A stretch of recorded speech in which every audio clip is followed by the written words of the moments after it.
to get participants. We also ask for volunteers, and then on top of that, I try to get sponsorships. That's the way I see it. Without sponsorships, we can't have the race, and the foundation can't help all these families that they help. So, and actually for all you guys, I have little flyers.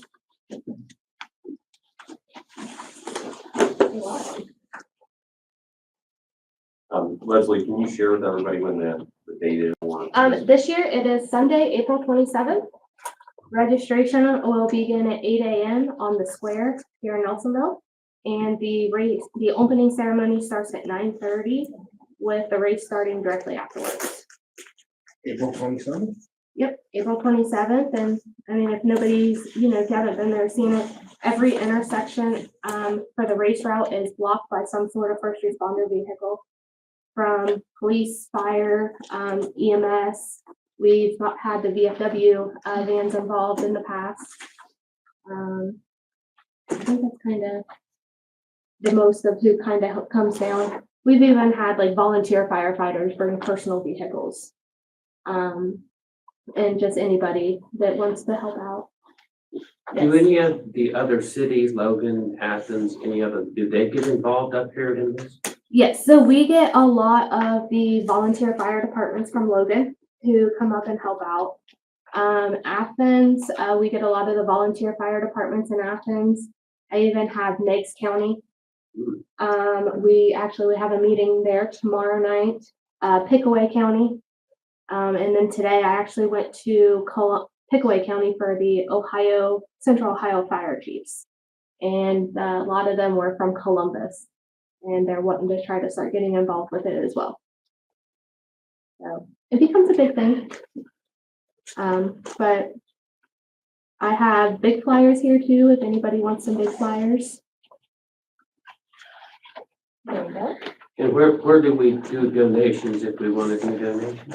If you want to do donations, if you go to our Facebook page, which is Tunnel to Towers 5K Nelsonville, the link for the website, which is the registration page, is at the very top of our Facebook page.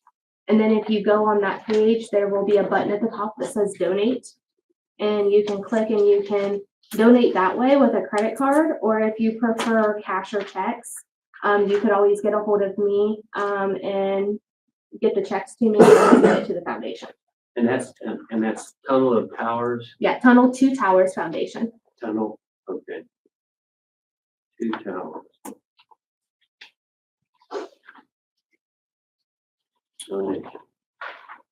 Mr. Charles, we've donated to as a city, we've donated to Tunnel to Towers. We have, however, the last, has been 2 years. Last 2 years, we did not get a sponsorship from you guys. Okay. I would motion that we, the city, do a sponsorship for Tunnel to Towers. A second. Okay, do you have an amount in mind? I have a packet here. Do you guys want the packet? Yeah, let's start with that. Who do I give it to? You? Yep, that'd be great. How much is the sponsorship? The sponsorships go anywhere from $250 up to $5,000. But we can take a donation in any amount. Mr. Tolliver, do you recall what we've done in the past? 1,000. Yeah, it was $1,000. That's what I was thinking too. I'd motion that we do a $1,000 donation. There's a second, okay? Clerk call the roll. Ms. Sonic? Yes. Mr. Fly? Yes. Mr. Taylor? Yes. Mr. Lawson? Yes. Mr. Clement? Yes. I'll donate 1,000. I can put it with it, or I could donate it separately, but I'll donate 1,000. That's great. I'd do it Do separately. you want a Get it right sponsorship on. packet? I'm sorry? Do you want one of the packets yourself? Give them a packet, make them form a team. There we go, form a team. Yeah, I will. Well, that's a good way for us since too fast to run. Hey, we say a run or walk. If nothing else, come down to the package. I'll crawl. The pre-race is worth coming down to see if you don't do anything else. Yeah, All the groups are there, the bagpipers are there, the cover I've been, guards. yeah, I've been, yeah. And this year, as long as it goes through, we're going to attempt a flyover with air evac again. Which I haven't told you about that yet, Harry, but. Yeah, surprise, but we tried to attempt it last year and they were actually here in Nelsonville and 5 minutes before my opening ceremony started, they got a call out. Oh, So we're hoping to try to attempt it again this year. You know, Okay. along with that, like Jean was just saying, we've got the bagpipes, we've got the motorcycles that do like a tribute ride with before everything takes off. So it's a good event. well, I just might add one thing. My church is having a chili cook-off the Saturday before that, the 26th. Okay, We'll make it a weekend. okay, there we go. Well, thank you for all your work on that, and it's good to see this continuing, so, as an annual event, so I appreciate it. So, Very much. Thank you very much. It's a big deal in our family. yeah, it is, I can see that, and it takes a lot of work to make that happen, every year. And it brings about 1,000 people into the city on a Sunday morning. Yeah, That's last year we had 600 people registered. And probably a good 100 or so volunteers, that were all like first responders. And then I'd say probably another 50 that were just community people, that came to help volunteer. And then we also get a bunch of spectators that just like to stand around and watch what it is. So like Jean said, it's probably 1,000 people or more that show up to this. Well, thank you. Thank you very much. You're welcome, and thanks for having us. Okay, second on the agenda for this is Don Worley Sims of Habitat for Humanity. Hi, is it okay to speak here, or you prefer me up there? Whichever, up there is fine. yeah. Now you're on camera, so come up. Oh, I almost went Yes, away. we are live now, by the way.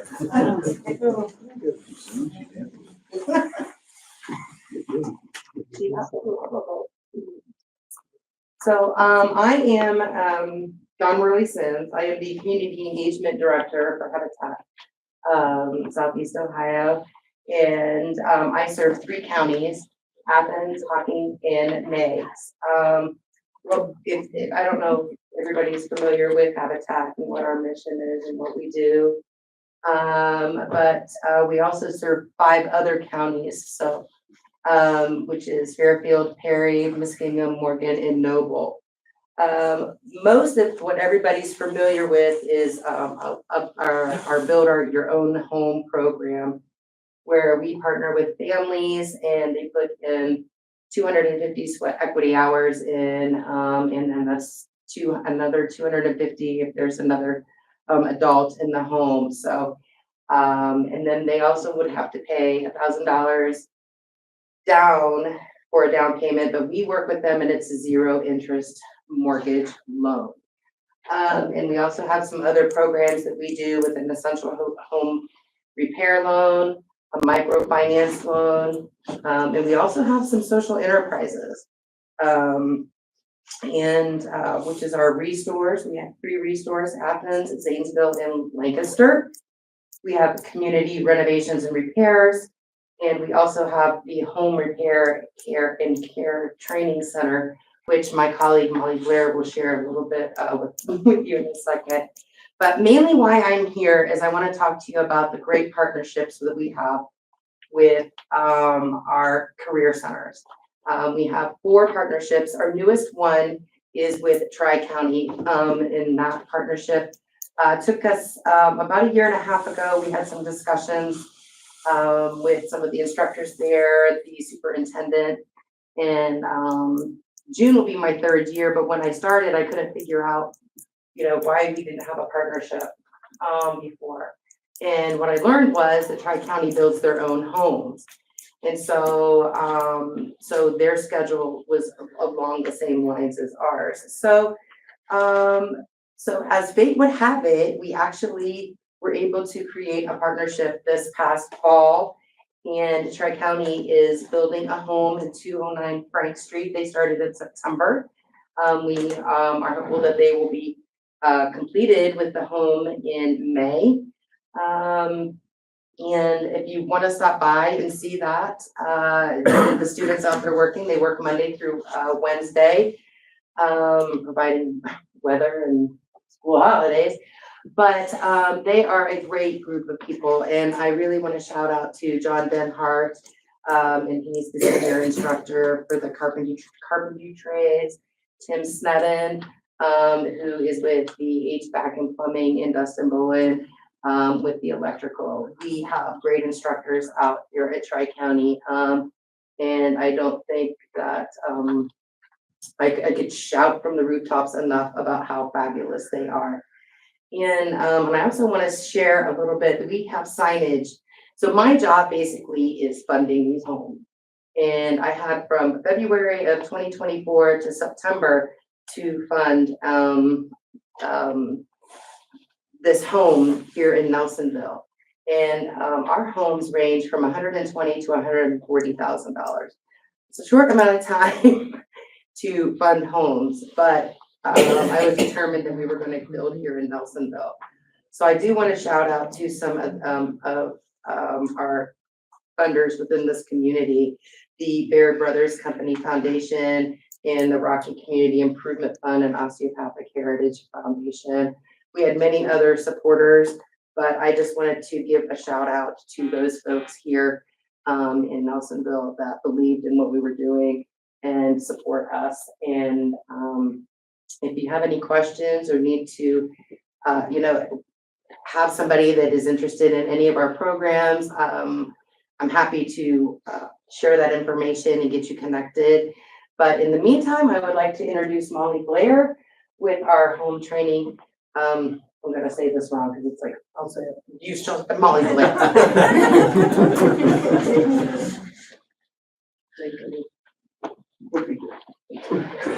Thank you for giving us time on your agenda tonight. As John said, I'm Molly Blair. I am going to talk to you about another new thing that Habitat is doing. One of our social enterprises is the new Home Repair and Care Training Center. It was fashioned after another training center of its kind up in Canton. That Habitat affiliate holds workshops for their homeowners to teach them about how to care for their home once they're given the mortgage and the keys. And we thought, well, that's a fabulous idea to build into our campus out in Millfield. And we did that right before COVID. And then it sat until this past July. And we decided this is going to be part of our programming for our families. Anyone who holds a mortgage can take these workshops for free. They're open to the public for $30 for a 90-minute workshop. And they're taught mostly by professionals. I can teach a couple like painting and things like that. But the ones that are a little more technical, we want professionals to teach. It adds depth to the classes. This is a 40 by 40 space. We have life-size modules and real equipment there to work on, real tools to work with. Almost all of the workshops are going to become mobile. So if folks are too far away, communities that we serve in our 8 counties are too far away, very soon we're going to be able to take these workshops on the road. And, all the way down in Middleport and Stockport and, wherever else we go. We have regular offerings. If you look at our calendar on our website, there's regular offerings. Right now I have it loaded out through the spring session, which ends somewhere in June. And we also have special workshops. We're doing a partnership with the Village of Chansey for their beautification day. We're going to have a small engine repair workshop for the residents of Chansey primarily to teach them about maintaining their lawn equipment. And some woodworking projects as well. We have a wood shop attached to the training center. So there's a lot of things happening. We find that it is imperative, kind of, you know, it's like if you, a lot of us own cars, but we don't know how to work on them. It's kind of the same thing. I wish I did. We're just giving people the opportunity to learn if they choose to, so they don't, you know, so they can take a little more ownership and responsibility and pride in their homes. So I got a little lost there, but that's the gist of it. Join my world. How did you find out about when your workshops are taking place? We have a Facebook page that we announce workshops on, and they're on our website, habitatseo.org, under programs or what we do. If you're on your phone, it's under programs. If you're on a laptop or a computer, it's under what we do, I think. It's different, it's strange. And the calendar, you just flip through and see what we've got going on, and you register right there. Is this done in Millfield? It's done in Millfield, and right now, I mean, this is kind of the pilot year, so we're throwing rules on a wall, you know, trying to see what sticks. But right now, it's 1 o'clock in the afternoon and 6 o'clock in the evening. Same class, just different times you can take them. And so you've got all the I'm sorry. No, go ahead. You've got the courses in online that you can take? I mean, That you can choose. choose from. Choose from, yes. You register online. This And you old can, lady you will be can go there. through the calendar and read the coursework and what, you know, what we're highlighting. Basically, I just said the word basic. They're basic classes, workshops to teach basic maintenance and home repair. So I mean, we would say to anybody, if in doubt, let the professionals do it. But you know, that sometimes we just need that little extra nudge. And the biggest benefit, if you're not going to do your own repairs, you learn the language of each system in the house. We have many people just stand there with their notebook and take notes. They don't take tools in their hands. They don't ever want to, but they learn the language and can speak to contractors intelligently about what's going on with their home, and they know how to assess it after some of the, you know, after the workshops. I sat in a code enforcement thing you were in, one of the ones that I was in, and I heard this come up, that you were going to do this. And being in a code enforcement meeting, I brought up the subject of, are you teaching people how to cut their own grass? Oh. Landscaping is on the list of maybes. Yeah. It certainly is. I mean, we've got a nice little yard out there we can play with. I heard you say that you had some landscaping going on down there. For their beautification days, a partnership with the village. And we do, you know, we would do partnerships. We would do special workshops. If somebody came to me and said, hey, I've got this fraternal organization, or I have a church group, or I have something else, and I want to teach them X. We could, I mean, if it's part of what we do there already, we could probably make that happen. So there's all kinds of opportunities there. Yeah. So I have a question. So I've been on a couple of habitat builds in the past. So if, two questions, I guess. So if somebody wanted to volunteer with your organization in some capacity, you know, how could they do that? One, and then two, if somebody just wanted to donate to your organization, because you obviously need funding for your project as well, and I'm sure you take donations, how can they do that? Our website is pretty comprehensive. It's habitatseo.org, and you can find answers to all those questions on there. Yeah, we do take volunteers. So right now with Tri-County, they're using that space as a working lab. So typically we do have volunteers on site, but we just, with this one, we're letting them do from the foundation clear to completing. Drywall, they're doing it all. And but we do have 9 builds a year. 9 builds a year. Where did you say this one in Nelsonville's being built? 209 Frank Street, so feel free, we have signage out there. And you'll see the buses out there on Monday through Wednesday. Yeah, it's always fun to go in, and you can go in and kind of, one of the instructors is usually there, and they can kind of show you around, see what they got, what they have. They're moving Is quickly. it being built on one of the lots that the house was taken down? Yes, it was an empty lot. Yes, yeah. yes. Was that part of the land Yeah. bank? Okay, good. Mhm. Good. Yeah, we work very closely with the Athens County Land Bank. We have some other properties here in Nelsonville, we are looking for families.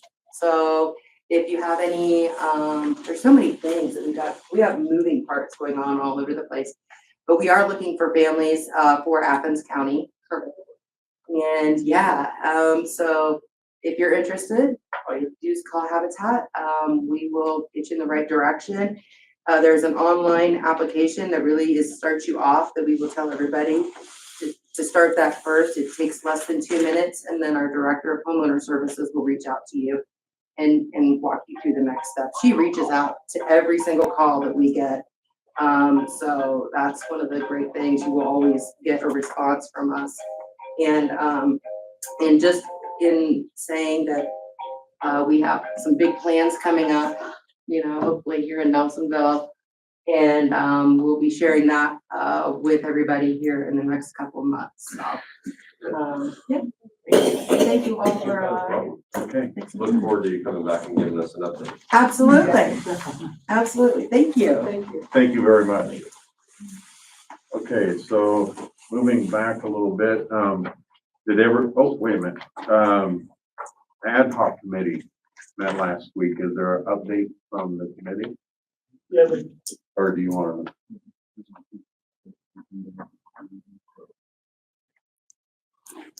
Yeah, I put it under business and organization.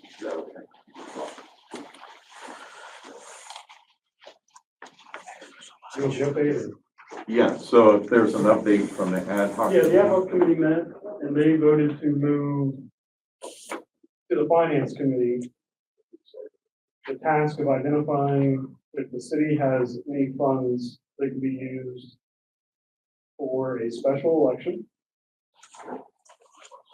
And then they have also nominated a clerk who I'm going to recommend the city hire as Nick Joseph Saul, who's here tonight with us.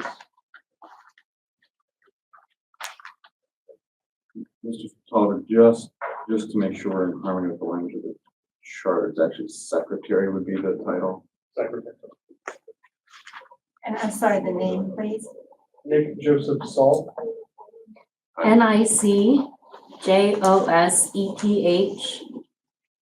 NICJOSETHSAUL. Do you have Better call Saul. Yes. At least somebody got the reference. Oh, man. So we do this now. Okay, so I'll make a motion to appoint Nick Joseph Saul as secretary for the ad hoc committee. Second? Mr. Flowers? Yes. Yeah. Yeah. Mr. Lawson? Yes. Mr. Clement? Yes. Ms. Sonic? Yes. Okay. And as far as the other recommendation, we can move that on to the finance committee.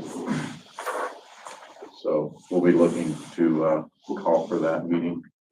Mr. President, Yes. are we going to get any kind of information about the special election? I So don't they're know what currently, they're just trying to find out if there's funding. So the estimate from the Board of Elections was that it could cost anywhere between $70,000 up to $142,000. I mean, what's a special election for?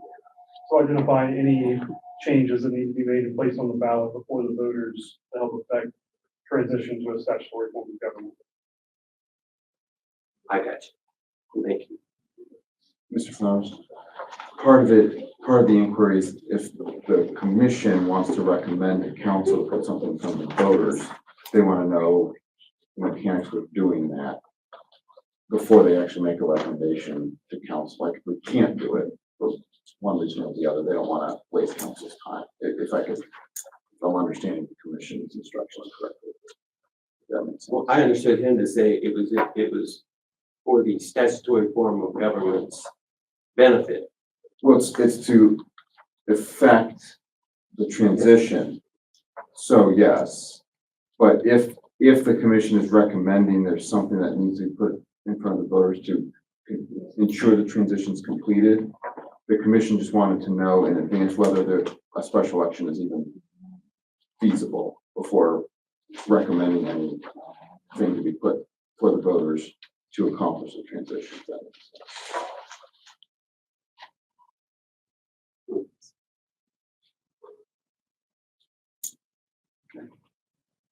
Anything else from the committee or commission? That's pretty well. Everyone discussed. Okay. All right, thank you very much. Okay, did everyone receive the minutes from the last regular meeting on February 10th? Any corrections or additions? Motion to accept?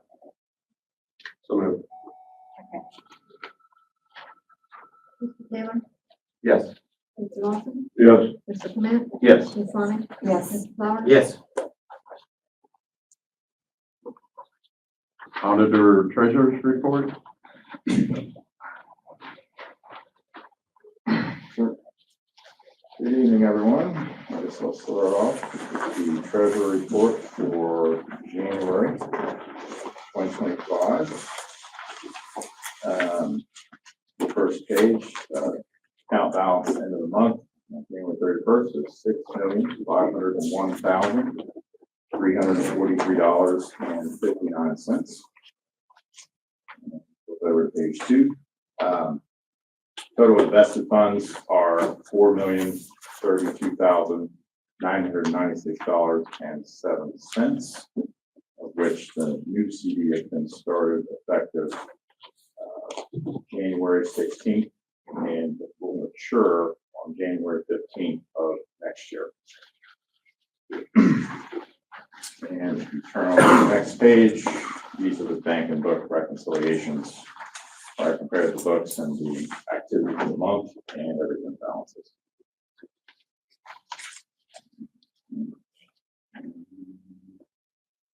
That's what I have.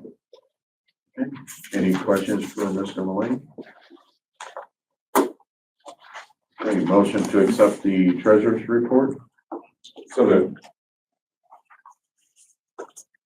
Or a second? Mr. Lawson? Yes. Mr. Clement? Yes. Ms. Sonic? Yes. Mr. Flowers? Yes. Mr. Taylor? Yes.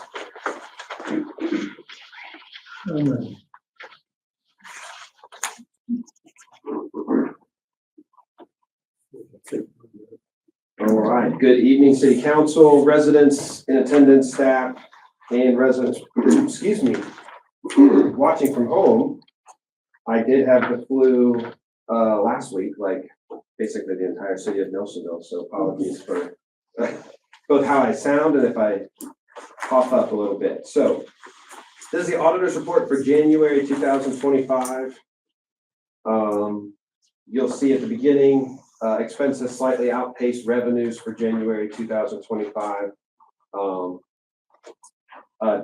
Not exceptional for January, seeing as most departments are working to clear out invoices that they have in line, as well as most of our one-time annual bills, excuse me, are due, usually by the end of January 31st, including debt payments. So pretty typical January. I don't want to speak for the treasurer, but pretty easy to, on our end, reconcile and close as well. So standard month. On the next page, you'll see all funds combined, $5,898,898.71, as well as a breakdown between the major funds below that. The statement of cash position is in the back of your report. If you're following along at home, you just have to click the link. It'll take you right to it.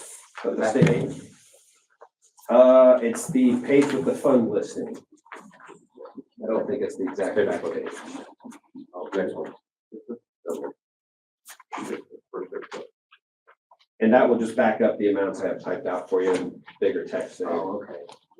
But that's the expenses, the revenues, and the cash balance for all funds for the city of Nelsonville for January 31st, 2025.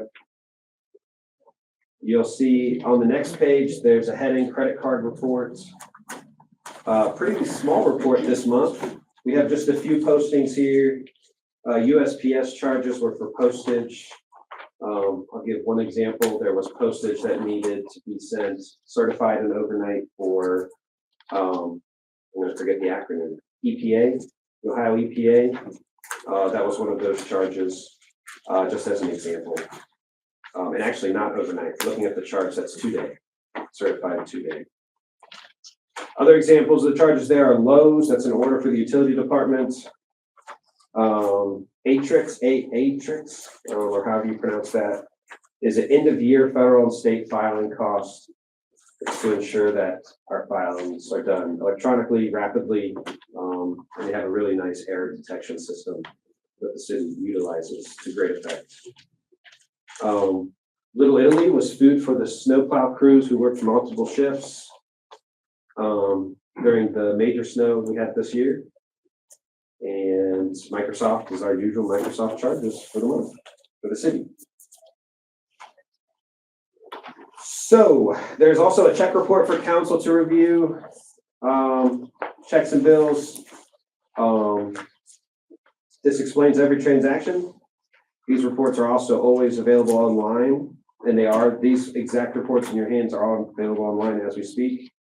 It shows every check, EFT, whether they're cash and outstanding. If they're outstanding, they're likely waiting on council's approval tonight.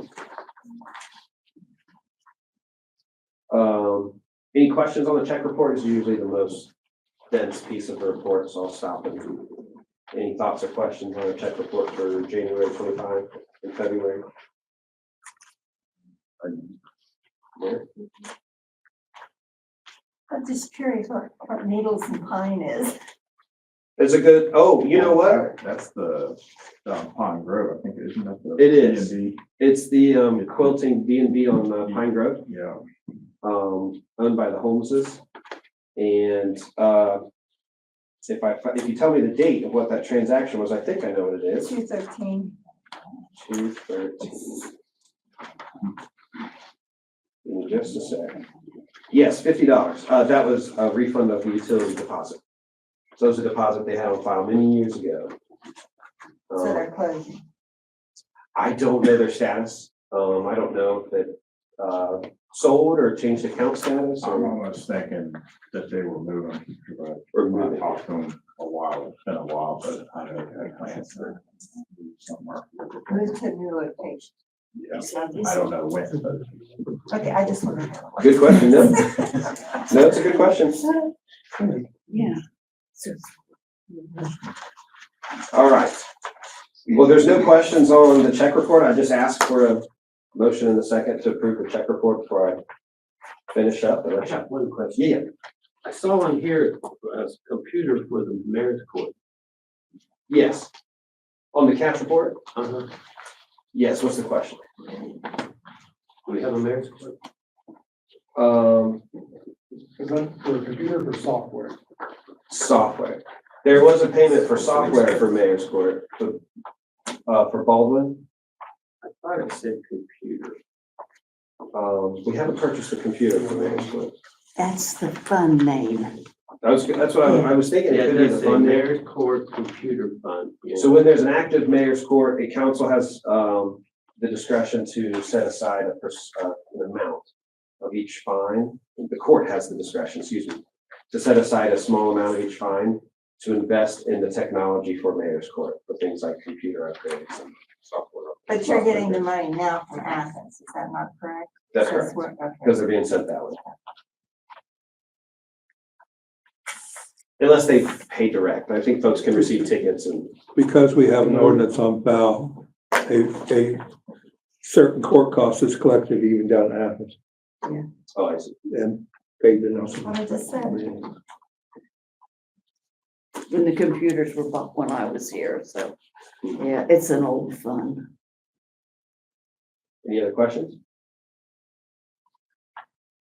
So I'll make a motion to we reviewed and approved the checks and bills for the Can we month of ask- January. Question, I'm sorry, we're gonna ask if we have questions.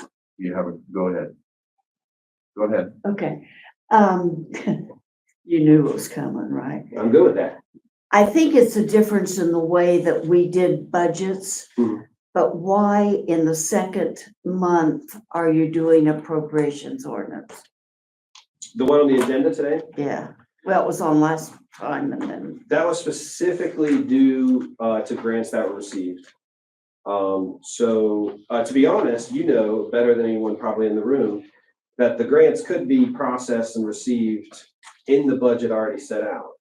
But some of our departments prefer that if the grant comes in, they would like, before they move forward with the expenses, they would like the appropriation to increase their budget before they spend it so that the grant's not costing their own budget for the year. It also needed authorized because neither of the grants had been authorized by council. So that's the main reason they're on the agenda today. Good question. All right, there's a motion on the floor. Is there a second? Second. Mr. Lawson? Yes. Mr. Clement? Yes. Ms. Sonic? yes. Mr. Flowers? Yes. Mr. Taylor? Yes. Thanks for putting up with me. Real quick, we'll just finish with my final items. The audit process has begun for the city for 2024.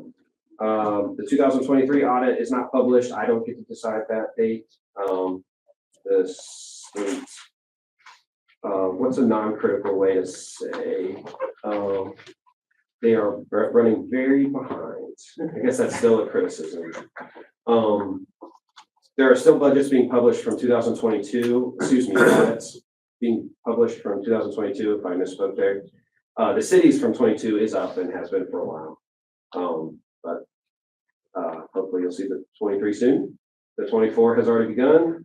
The year-end process was very smooth for the fourth year in a row. W-2s, 1099, state, federal filings, RETA filings, all of them were done well before January was over, and everything except for one was done before January began, which is earlier than any of the employers I've ever had. So I'm glad those are done. And they were all electronic and immediate per council's instructions in the past. And they were good instructions. That's not a backhanded thank you for that. Tax filing season has begun. The city of Nelsonville, for anyone who doesn't know, does have an income tax of 1.75%. All residents and businesses is, if you think, am I in the group that should file or am I not? The chances are you're in it. All residents and businesses have to file. Whether you have profit or not as a business, you have to file those losses. Unless you're retired or disabled with no taxable income, you can file a one-time form which will exempt you for the rest of your retirement or disability. It is a one-pager. We're happy to just fill it out and have you sign it if that's helpful, or at least print it for you is what I really mean. And we want to make it as easy as possible. So if you wanted to file online, tax filings at readohio.com. We've got the forms here. We'll mail it to you. We really just want to make it as easy as possible for you to do your civic duty. So, any final questions? I see Rita got us 148,000 on your report. 148. Oh, in the revenue report? Yeah.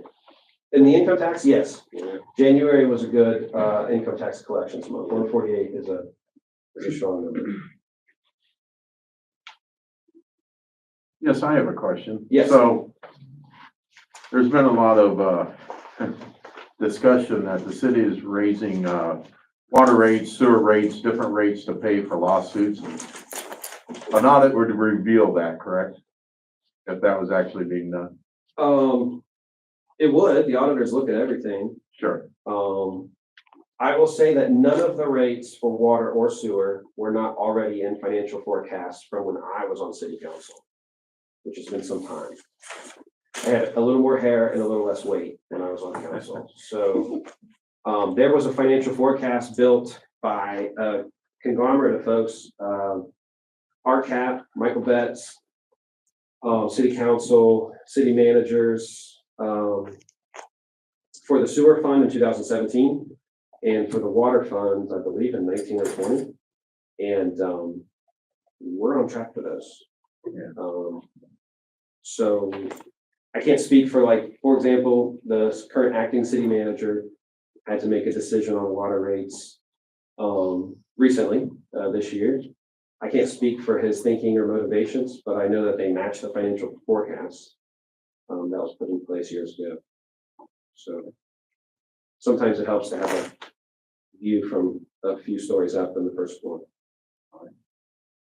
Any other questions? That was your question. I'm sorry? Nothing. Okay, so I'll make a motion to accept the auditor's report for January 25. Second. Excuse me. Mr. Clement? Yes. Ms. Sonic? Yes. Mr. Flowers? Yes. Mr. Taylor? Yes. Mr. Lawson? Yes. Thank you. Thank you. Citizens' comments. I ask you state your name and keep your comments to 3 minutes, please. My name is Greg Smith, and I live at 238 Adams Street. And to answer your question, Greg. I don't believe I asked you. That's fine. It's my time. I'm gonna stop. That's fine. To find out if lawsuits have been filed, paid under water and sewer, it's a very easy process. You go to the higher checkbook and it'll tell you what fund every check is paid out of. And believe me, there's been a lot paid out of the water and sewer. But that's not why I come. I come to this meeting to talk to Susan Harmony directly. Because at the last meeting, Jonathan Rowe made some statements that I don't agree with. Neither my attorney, Or can you lower your tone, I'm please? trying to make sure I'm heard. Everybody. Neither my attorney nor I have ever stated that you acted in bad faith. I've never even thought that, Susan. And I find Mr. Rowe's accusations flagrantly offensive. In fact, in the 27 years of your devoted service and my working side by side with you, such an offensive thought, it's never crossed my mind. I've always thought you were great. The individual expressing such a hateful accusation against you is the council's attorney, Jonathan Rowe. In my opinion, Rowe's statement is deliberate and materially false. Mr. Rowe is representing the detailed wording of a complaint which was specifically directed at his authorship of a letter he filed with the Board of Elections.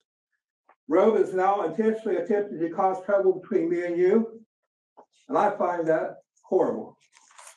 I resent him picking on you. Rowe is engaging in a series of fear-mongering and strife to defeat the will of 70% of the people who voted for issue 23.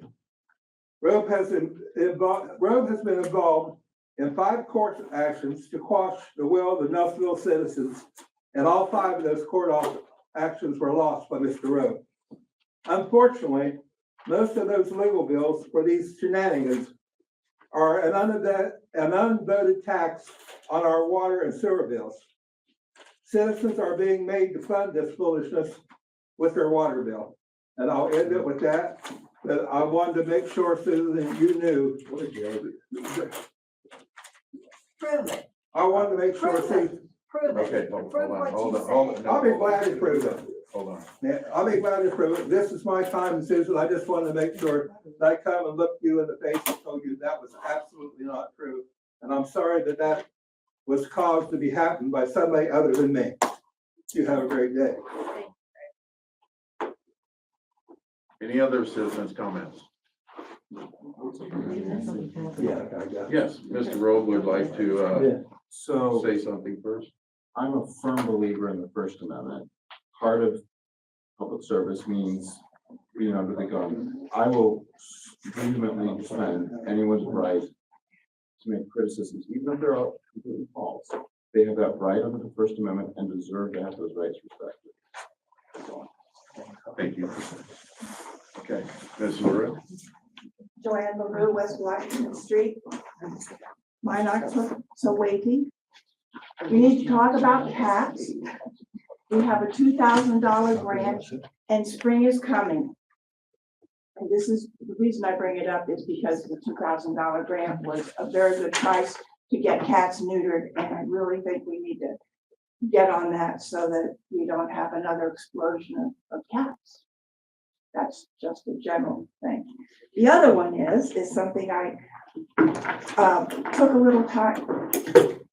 Sorry, I took a little time to look into. It was the proposal that is still being reviewed in regard to the fire department having an addition of a contracted service to their program. And it allows for an additional part-time employee, and it also another member for the crew. But the big thing is it expands the department and expanding the services for further improving the ISO. And it was explained to me the ISO, which Nelsonville Fire Department has a 3 out of 10 of 10. That's huge. Athens has a 4, which is not as good. But when you get a 3, your insurance rates for your home go down. So I thought, well, I'm going to check that. And I have neighbors and I asked them that question. I didn't want to know how much because that's their personal business. But I asked them if when they got their insurance in the last 6 months to a year, was there a price decrease? And they said, every person I talked to, which was only 5, that there was a price decrease in their insurances. And 2 of them even volunteered. One was for $100 and another one received $500. That's huge in a year. So if it costs us nothing to add a half-time employee, then I think we should give it some serious consideration. And that's why, because it benefits the city.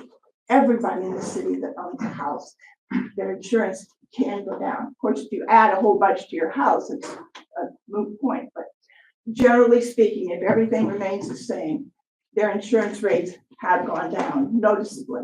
Thank you. Thank you. Any other citizens' comments? Yes, Rachel.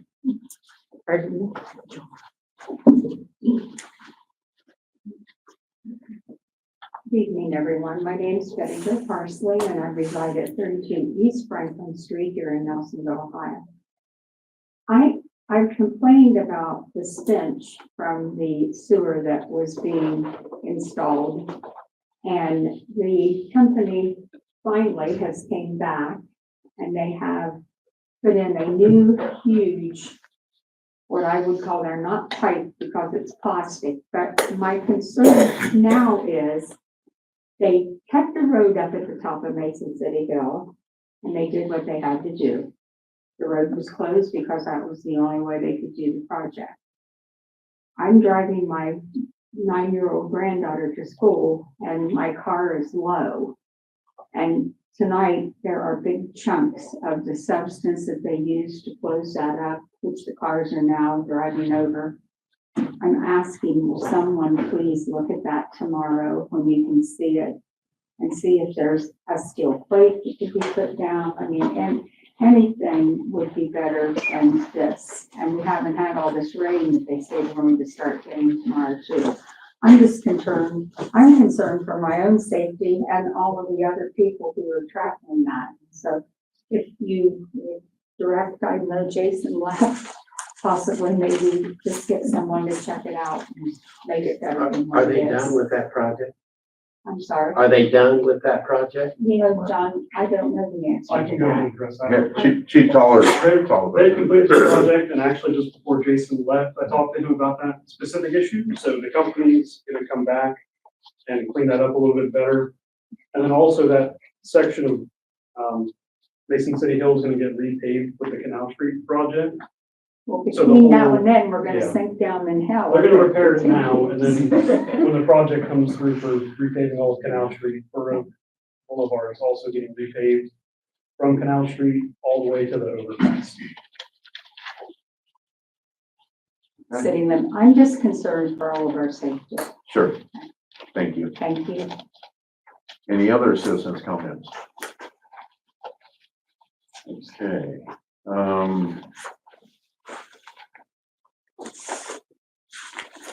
committee discussions of any committees.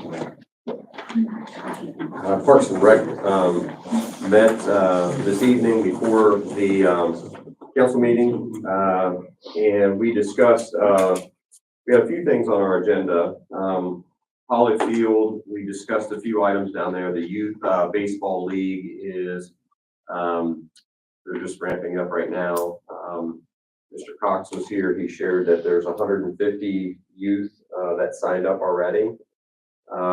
They're trying to Grave, who is, in charge, he's like president of the youth league down there. They're trying to create, a batting cage in the old shelter house in the back. And, so we're, Mr. Cohen was here during that meeting as well. So we've kind of been talking about, what we need to do to provide electric to that area, and then even the possibility of enclosure. So we need to look into, what is required to do that. Mr. Cohen also brought up the point of possibly using the old pool building on the left side, in which, when you walk into it, so which would have been, I guess, the ladies' locker room originally, because that space is pretty open there, and there may be an opportunity for them to be able to use that. Might be more turnkey than any work at the shelter house that they would need. And then also mentioned about they're going to need some dirt down there. And Jason said he's already got a call in to get the quote for that, dirt for their fields. Also at Poly, we have Poly and Crabtree. We have an issue with the flags. The lights on the flags still are not keeping them lit at night. So Mr. Cohen's is gonna order a couple more lights to put on the poles to fix those. We were also talking about we needed some additional fencing for Poly Field, partially because to keep people from driving onto the field itself tends to be a problem.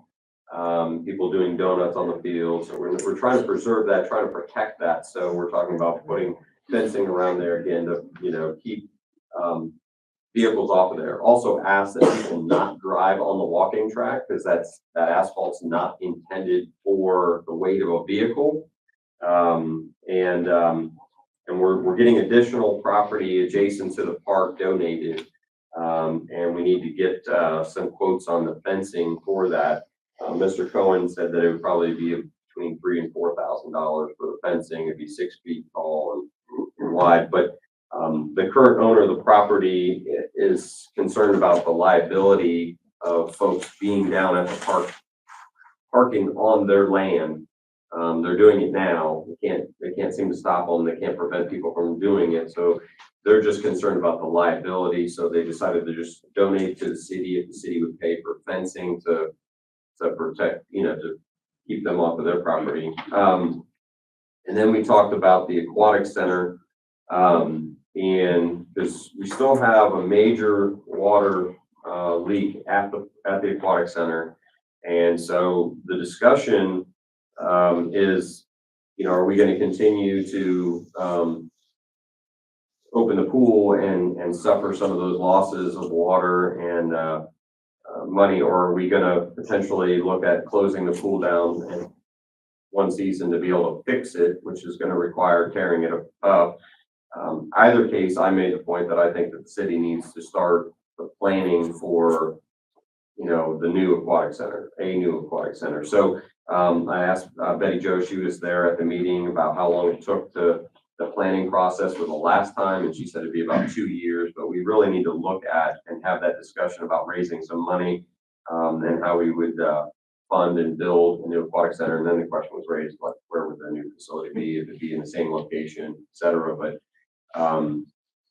that current aquatic center, which I know Betty Jo, if she's still here, she was on one of the main, oh, there she is, main drivers behind that project, and, confirmed it's 25 years old. So, I mean, it's needs a little bit of, TLC, but I think the consensus is that we want to make sure, we want to open it, but it's whether or not we continue spending 100,000 here, 200,000 here on fixing the pool every year, or are we going to bite the bullet on the long-term goal and, pay a, get a new facility. So that was the discussion, not to fear monger that we're not going to open the pool. We would only be closing the pool to fix to tear the pool up and try to find the actual problem, Yeah, and if I may, it's not just the cost of the loss of water, but where is that water going and what's it doing underneath the infrastructure and the void that it could be creating?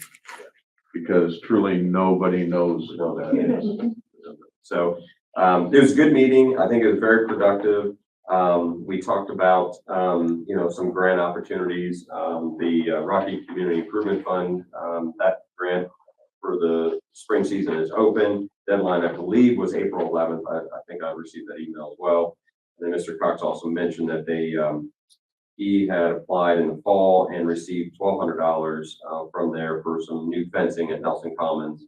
Because unfortunately we have quite a few gaps there, and with all the kids that play there, we're just concerned that somebody running out into the canal street. So, but just be safe this year at the pool. There's going to be, with the Canal Street project going on at the same time, that was brought up by one of the citizens that was here tonight, that there's gonna be a lot going on. So a lot of people are at the pool, and all that construction going on. Just be safe, look both ways, just,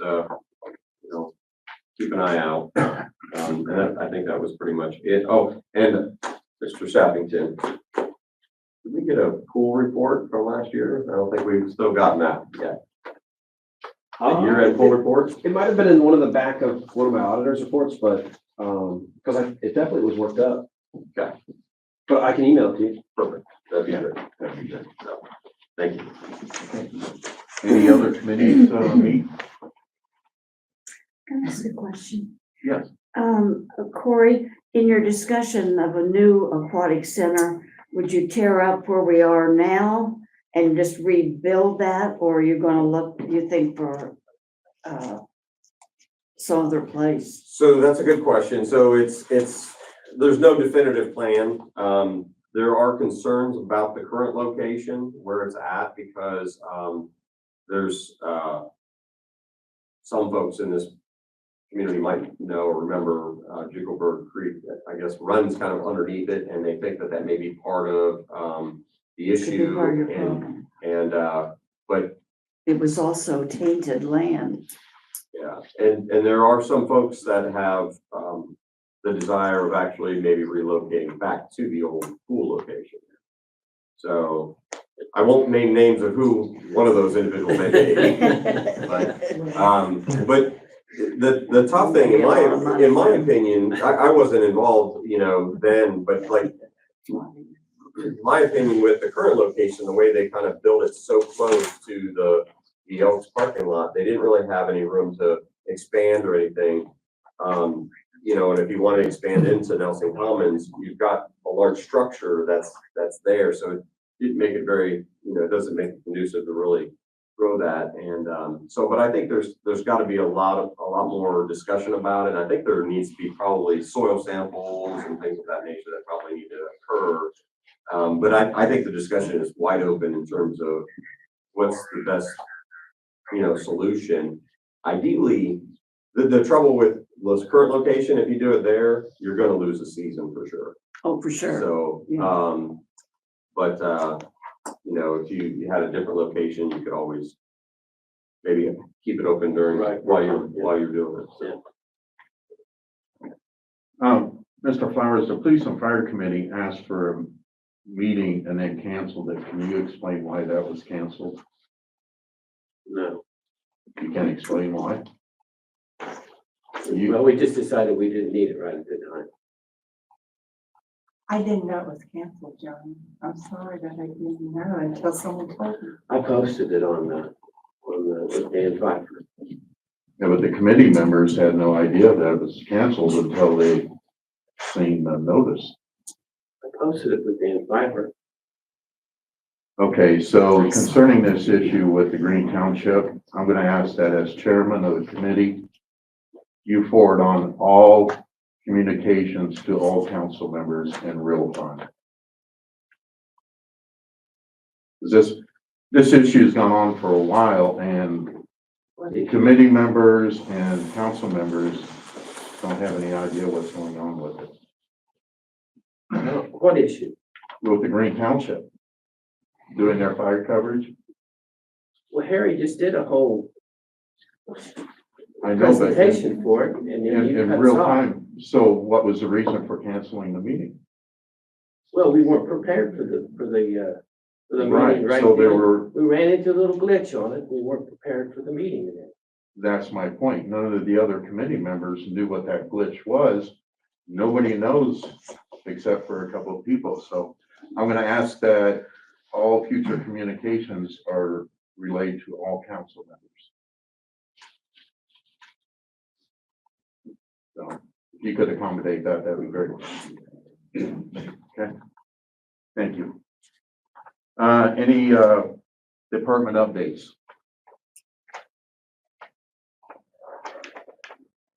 So Chief Barber would like to recommend that some current firefighters, namely John Smart, Tyler Ratliff, and Henry Maxwell, be moved from the volunteer roster to fill 3 open positions on the part-time roster.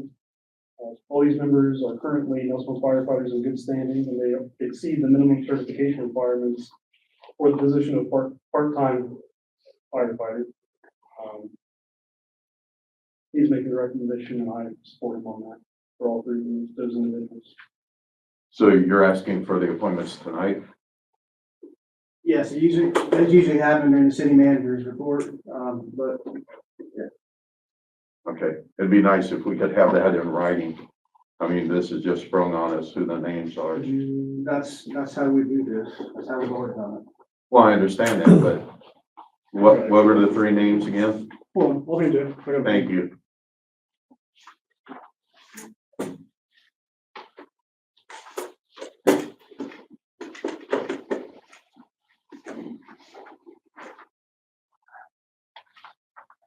Thank you.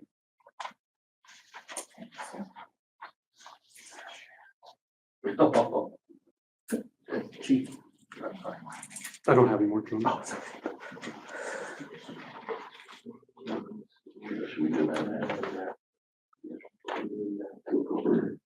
Okay, I'll make a motion to appoint 3 current firefighters be moved from the volunteer roster to fill the 3 open positions on the part-time roster. The names are John Smart, Tyler Ratcliffe, and Henry Maxwell. I second.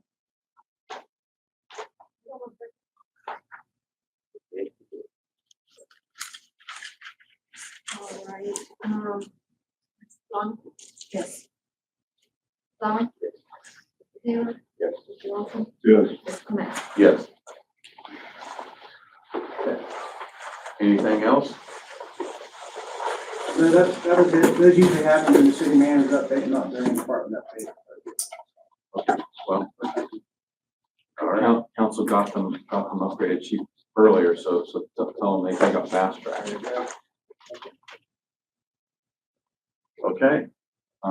And Mr. Robe, you have Yeah, another? just a couple of things from the law department. First off, with the Tunnels to Towers, event, just if there is anyone who, obviously, sponsoring it is great, but if there's a possibility to volunteer, it's a great event to volunteer, for. I know they can always use the help. Related to the Green Township, fire services contract, I did have a very brief conversation with the assistant prosecuting attorney at Hocking County. Of course, they're the ones who represent Green Township, so any contract, I need to work with him to, get the final language of approval if that's the direction council wants to go. So I just went ahead and touched base with him just so we could, if we get to that point, already, establish the connection on that. So obviously, neither he nor I are decision makers. We're just the water carriers for, township and the council respectively. So whatever decision council wants to make, whatever decision township, he and I are lined up to do whatever. And is that's a required. question, please. I believe there was an issue with 911. Has that been taken care of or settled or? Here, I think I need to update. There's a lot of confusion in the room right now. So the reason why the police and fire committee meeting was canceled, because I had given my proposal to the city. Green Township has my numbers.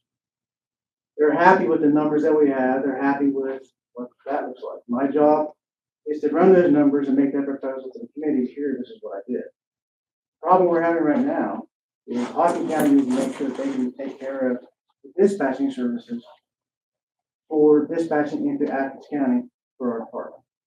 So they're working out those issues on their end to see if they can do that. That's why there wasn't a need for a police and fire.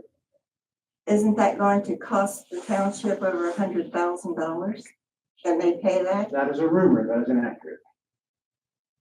They're doing a study right now to find those numbers, and that is not a number that I was told at all. So I would advise anybody on this council, if they have questions, would like to get information, they might want to reach out to their fire chief to ask those questions, because no brain is ring on that.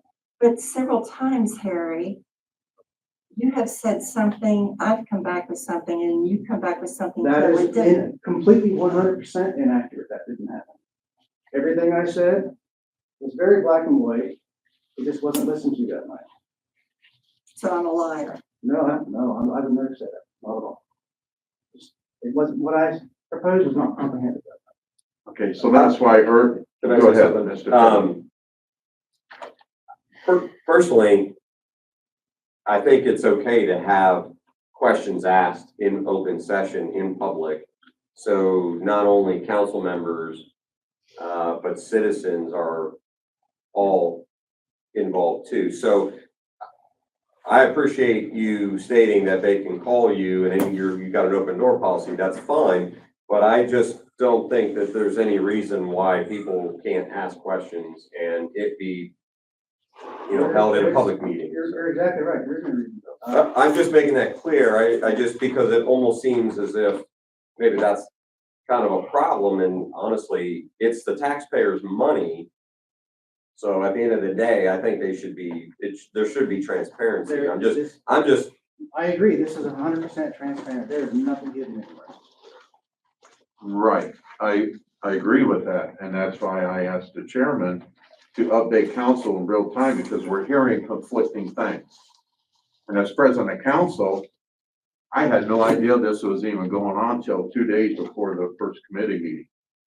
And as president of council, I find that highly unusual, and You were sitting here when he did his presentation. I'm talking about before. Well, it's my job as the fire chief to get the proposal together. The first step is to get that to the police and fire committee after I've had discussions with the city manager's office and law director. Not to give it all to council, but to give it to the committee first, and then it goes to the council. That's the process. And that's a process that I follow. But how long was that? How long did this go on prior to your presentation? 3 weeks, 4 weeks? Before Christmas. About Christmas time. And that is the job that I'm tasked with this year. Do the research and get all the numbers, give them information before I give the proposal. Right, so somewhere along the line, there was a lack of communication. I don't think that that's a problem though for council members to be notified that this is something we're researching or looking into, because often what happens is we hear this stuff from the community because it's already been discussed in different circles, and we hear about things like this before we hear it from department heads. So I'm just saying for future reference. Circumvent the process and taking it to committee. That's not what I'm saying at all. I'm just saying like, future reference, you might just say, hey, this is something we're looking at doing. I can do that. I'm just saying because a lot of times we get blindsided a little bit and we're like, I don't know what you're talking about. Like, you know, people will come up to you in a restaurant and be like, hey, I heard, and I'm like, I have no idea what that is referencing. So, Now y'all know what I feel like. like, I'm just waiting saying. for that. Yeah. That's true. Okay, so moving on, if there's no other discussion. Ordinances, I'm sorry. Okay, go ahead. So it came up at one point during a comment about, allegations that were made in a recent complaint filed against the city. I thought I would just read the relevant portion of the complaint. So here's what it says, paragraph 21. The clerk of council did not file any copy of this ordinance 525 with Exhibit A with the Athens County Board of Elections. The city attorney for the city of Nelsonville filed documents with the BOE on February 5, 2025, as recited in Exhibit 2, pages 1 to 2, not in compliance with the directive mandated by Ordinance 525 that the clerk of council provide a certified copy of Ordinance 525. Ordinance 525 provides for no other person or any person acting instead of the clerk of council to provide the certified copy of Ordinance 525 to the BOE. In fact, the letter of the city attorney, Exhibit 2, pages 1 to 2 in the first paragraph, alleges clerk of council Susan Harmony instructed the city attorney to deliver the documents because she was, quote, out of town and unavailable today to convey the following to you personally, unquote, which is an acknowledgement it was a personal duty to do so. There was no good faith explanation why all the documents that were filed February 5, 2025, of which all existed on January 29, 2025, took an additional 8 days to file with the BOE. The only comment I'll make at this time is no good faith explanation is logically equivalent to bad faith. You know, like I said earlier, I support and will defend anyone's First Amendment right, but, you know, those are the words of paragraph 29, it's not anyone else's words. Then the last thing I had, just one last thing on the issue 23 commission. And again, I thank members of the commission, Ms. Blankenship and Ms. LaRue for sticking around. I guess Mr. Courtney decided to leave. Just so the public's aware, Ms. LaRue did step down as chair of the commission. Mr. Courtney was then at the last meeting voted the new chair. There was the one thing that they also asked me to do. There was a letter that the local and state League of Women Voters submitted to the Athens County Board of Elections related to the transition. It said it was copied to council, but I don't know if council actually got a copy. So I made some additional copies just to give to the council members, just in case you haven't. I don't know if you had or not, but the commission asked me to ensure that copies were provided to council, so I told them that I would. I think everything else with regard to their meeting on Thursday was covered. Oh, one other thing, just a reminder, I had a conversation with a member of the press earlier today just to clarify this.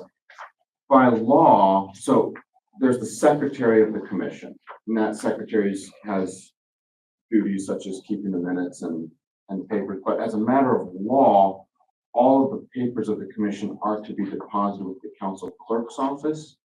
So if, for example, someone were to file a public records request for any of the commission meeting records,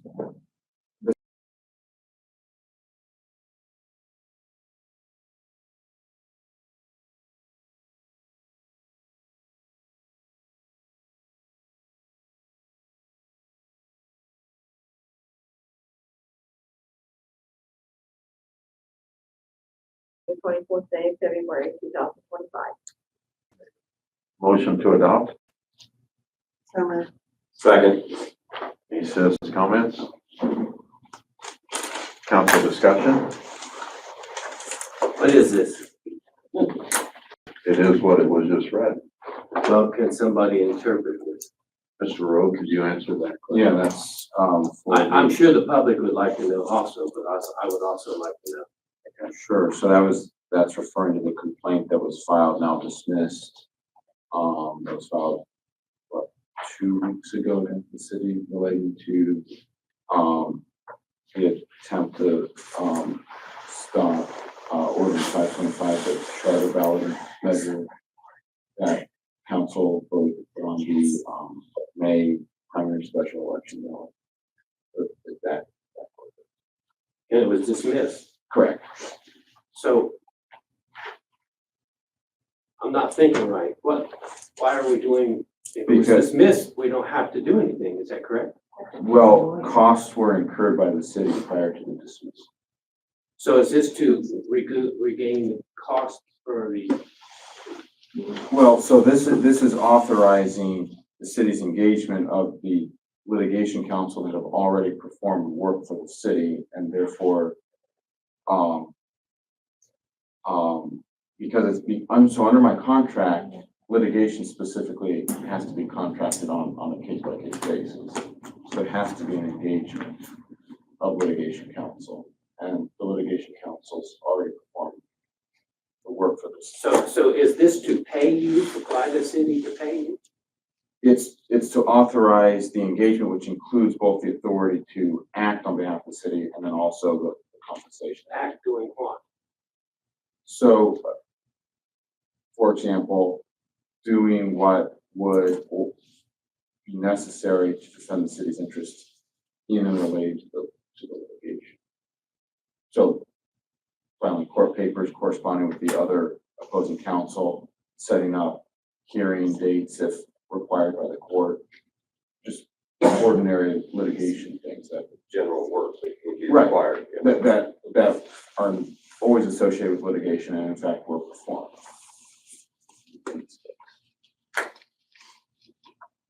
I'm gonna make it sense to me. So just because the litigation that was put against the city was dropped, there was still work done.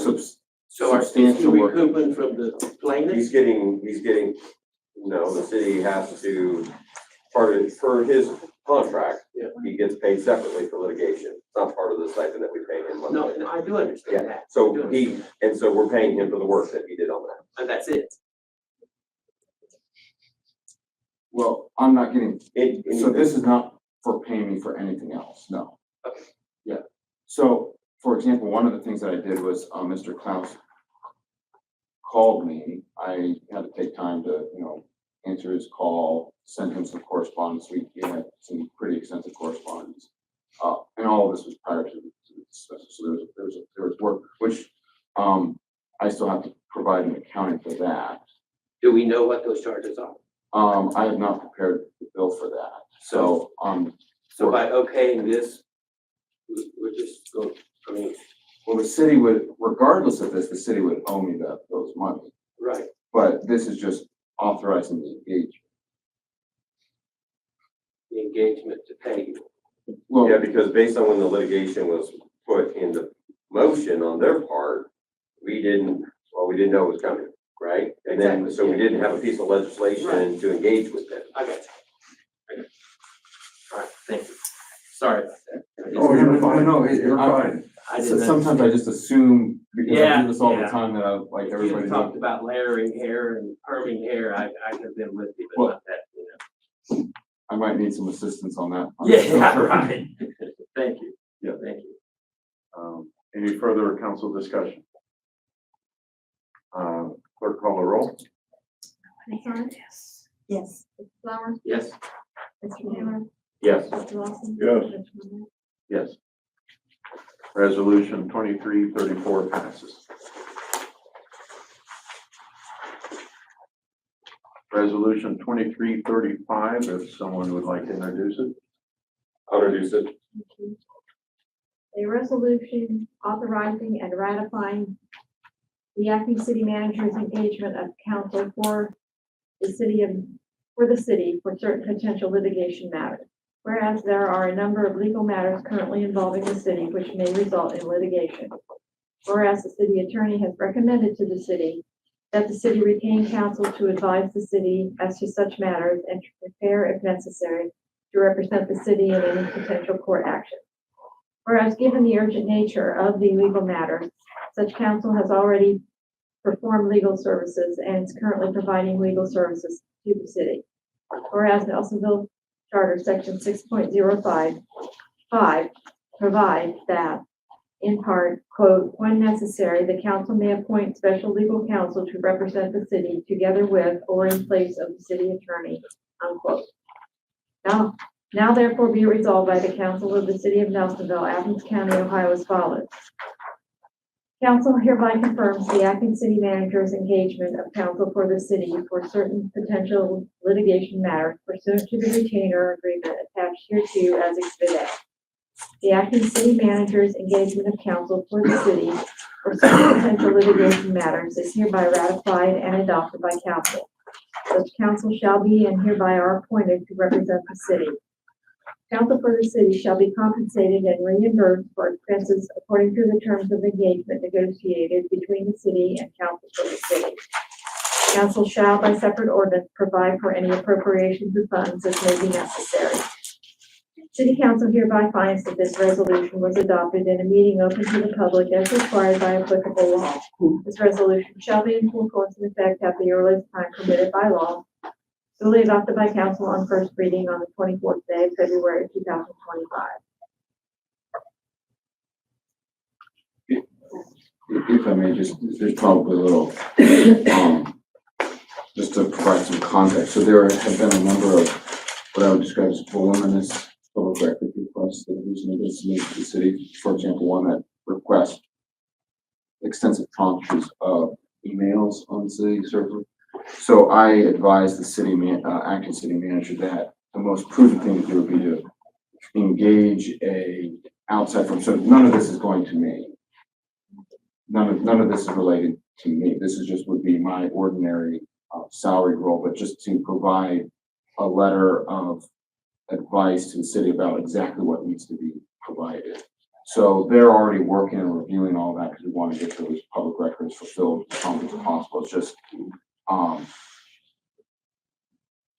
this is just to authorize the acting city manager to get them engaged.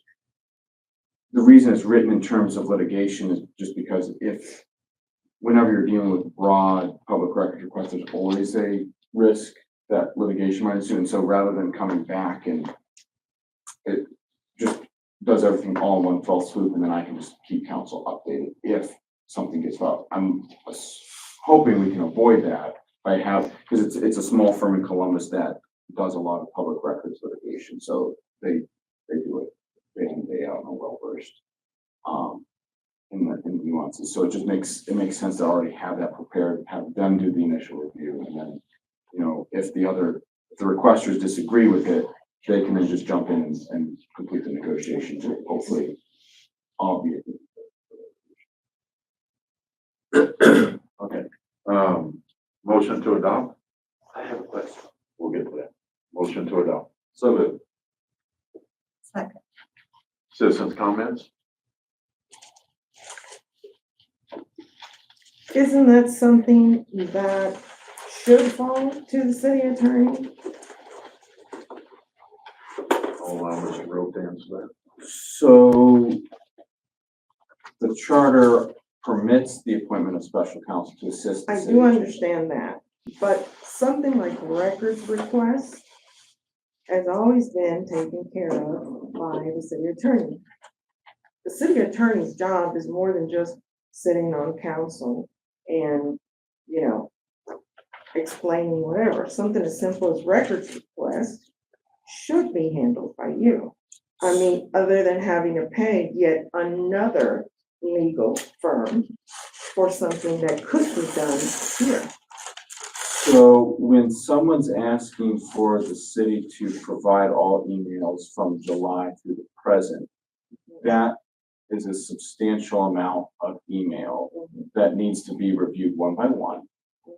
In the long term, it's actually cheaper to engage this firm now, given the reasonable expectation of litigation on it. It's cheaper to have the lawyers working ahead of time rather than bring them up, as soon as the lawsuit's filed, then bring them into play. It's cheaper because they'll already be up to speed when the litigation happens. And for the litigation, they'll charge their top litigation rate, which may be higher than their normal hourly rate. So it's cheaper to have them do it now. I've already had the discussion with Reminger saying, hey, doing it this way will obviate the need for again, I'm not saying I want litigation to resolve, but if litigation results, rather than filing a claim with the insurance carrier, which would eventually increase in the long run the city's premiums, it's better to do it this way. In the long run, it will actually be more cost effective. Which is what my recommendation was to the acting city manager. Just a quick question for clarification. These two read, because all we see is the headline, so they read basically the same. Mhm. And listening to Susan, I'm trying to distinguish the two, but what you're saying is the second one has nothing to do with you. If the request came to the acting or city manager, he has the authority by this to go to an outside counsel or go through you and you recommend this counsel. So it would be authority to hire them. I could still be assisting them, but just not being paid additionally. I've actually handled a considerable amount of public records requests in my ordinary salary. And if I didn't think there wasn't a high likelihood of litigation resulting, I wouldn't have made the recommendation that I did. So like, for example, there was a recent public records request that took extensive amount of time for me relating to a body cam footage that was requested with the police department. And I made clear with the police department, that's not getting charged extra. That's just part of my normal city attorney duties. But this, if I weren't concerned about that it might result in potential litigation, I wouldn't have made this recommendation. And, you know, I'm not saying if it got to court, I'm not saying I know which way the litigation or the court would rule. It's just, I think in the long run, more prudent to have litigation counsel review before to avoid the possibility of a mistake or litigation resulting from that. So, just to clarify, what you're saying is that the firm would only hire these type of large volume requests. The day-to-day citizens that are just wanting a specific something, they would be taken care of by you, is that correct? If legal review were necessary, so like, for example, the request for the application to the council seats, Right. that won't be referred to this. In fact, there's probably no legal review that's even necessary unless someone accidentally put their social security number on the application. There wouldn't even need to be legal review. That could just, the council clerk would just say, hey, Jonathan, I'm fulfilling this, and I'd be good. Okay. So I have a follow-up question. You said in the beginning that you just had voluminous requests for records. How many are we talking about that are gonna have to require another firm to take care of? So the specific ones that I'm talking about, as I said before, the voluminous records were as to all city emails since July. I don't know if that's in the terabytes, but that's probably in the hundreds of gigabytes of information. Well, my question was, is that the only one? Because earlier you said you just had all these records requests, right? You're making it sound like you just had hundreds of records requests and they were voluminous. So my question is, how many requests that you say you have are actually the voluminous one that requires the city to pay for another attorney? So there are two requesters who submitted requests for a substantial number of emails, including, again, like I said, every email on the city server from July of last year to the present. That's a voluminous records request. Right. So there are only two of the requesters whose requests have been forwarded to this law firm. Whether there will be more, I don't know, but it you know, it's all, So it's we all. don't have that many. Yeah, so it's not that many, it's two. It's two currently, it's been more than Well, that. it's two, so the way I put it is two requesters, but remember, every email's a record. Record request. So if you're talking about hundreds of gigabytes of emails, you're talking about 100 gigabytes worth of records. It's not just two, so. Right. Mr. President, just for the sake of time, I think we've answered that question, but if we can continue on. Any other comments? Yeah. Okay, any council discussion? All right, I forgot my question. Clerk call the roll. Mr. Flowers, Yeah. Mr. Taylor, Yes. Mr. Lawson, Yes. Mr. Clement, Yes. Ms. Sonic. Yes. Resolution 2335 passes. Okay, city managers report.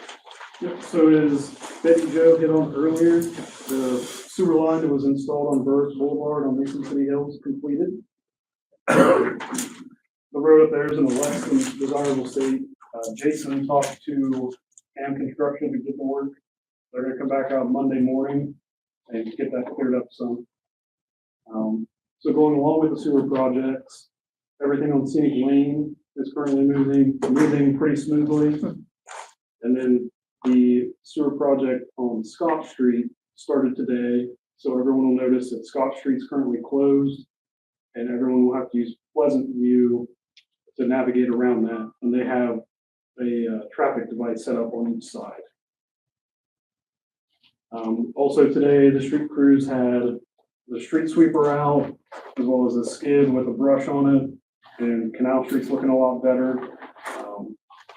They cleaned up a lot of debris off the road, got a lot of dust off the road, and they're gonna try to continue doing that. Canal and some of the other streets cleaned off better. Any questions for the city manager? Did you make any progress on, how to get the cars off of Chestnut on one other side of the street so the street sweeper could? So that was Mr. Cohen's project to come with that policy. I don't know where he's at on that. Oh, okay, okay. But it's something he's still looking into. We really have to wait until next Monday for them to come and it's bad. No, tomorrow. They're coming tomorrow morning. Oh, okay. Tomorrow morning. All right. I thought you said Monday and I thought, No, oh God, tomorrow. somebody's gonna get hurt before then. Sorry, thank you. Okay, any other questions? Okay, moving on to good of the order, Ms. Sonic, I have nothing. Mr. Flowers, No. Mr. Page. I'd like to just thank the individuals that came and spoke during business and organizational comments regarding tunnel towers, habitat, and also the update on the ad hoc committee. I thought that was all good information to know. Sounds like a lot of positive things happening in Nelsonville. Just appreciate them coming and sharing that with us. And sounds like there's maybe more good coming too. So look for updates coming back. So Thank you. Mr. Lawson. I don't have anything to say. Okay, I do want to say we currently have 2 vacant seats on council. We are taking letters till March 3rd. At this time, we have no letters of interest. So if anyone is interested, you have 1 week yet. And that's all I have. So a motion to go into executive session to discuss litigation matters with legal counsel under ORC 121.22G, inviting in Mr. Rowe, Chief Tolliver, and Mr. Spiker by phone. Mr. Hood. Mr. Spiker from the Remington Law Firm. Oh. And so moved. Is there a second? Second. Clerk call the roll. Nelson, Yes. Mr. Clement, Yes. Ms. Sonic, Yes. Mr. Flower. Yes. Mr. Taylor. The time is 9:13. We'll be back shortly, hopefully.